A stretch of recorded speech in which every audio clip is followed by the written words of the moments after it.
Alam nyo bang ang mga simpleng bagay katulad ng Crayola, balat ng orange at petroleum jelly ay pwedeng maging emergency candle? Kumuha tayo ng isang pirasong Crayola at putulin ang dulo nito, saka natin sindihan. Habang nalulusaw ang Crayola, ang papel na nakabalot dito ang magsisilbi nitong mitya. Maaari itong magtagal ng 30 minuto. Isa pang pwedeng gawing emergency candle ang balat ng orange. Hiwain natin paikot sa gitna ang balat nito.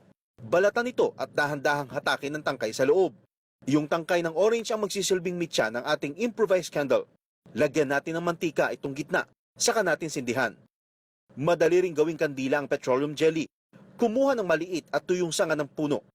Itusok natin sa gitna ng petroleum jelly, saka sindihan. Meron ka ng instant kandila na pwedeng magamit sa panahon ng kalamidad. Pero maging maingat pa rin sa paggamit ng ating improvised candles dahil posible pa rin itong pagmulan ng sunog. Be sure to come back. Use 5 everywhere. Copyright 2016.